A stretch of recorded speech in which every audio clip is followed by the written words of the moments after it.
প্রিয় দর্শক, আসসালামু আলাইকুম। স্বপ্নের ফাইনালে পৌঁছে গেল টিম বাংলাদেশ। নেপালকে 1-0 গোলে হারিয়ে সাফ চ্যাম্পিয়নশিপের ফাইনালে পৌঁছে গেল লাল সবুজের বাহিনীরা। খেলার 12তম মিনিটে মানিক মোল্লার একমাত্র গোলে বাংলাদেশ ফাইনালের টিকিট অর্জন করলো। বাংলাদেশের প্রতিপক্ষ আর মাত্র কয়েক ঘন্টা পরে জানা যাবে, ভারত নাকি ভুটান।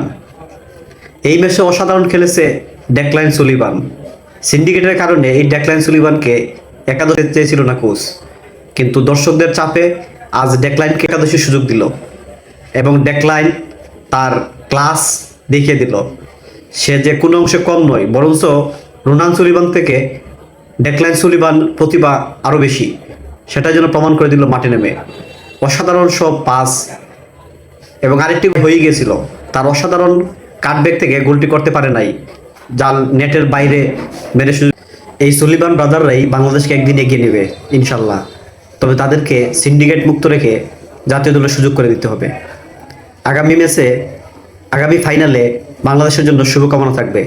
বাংলাদেশ যেন স্পোর্টসে অন্তত একটু কিছু জিতে, কারণ এই দেশের স্পোর্টসের ফ্যান বেস এত হতবাগা সারা পৃথিবীর মধ্যে খুঁজে একটা পাবেন না।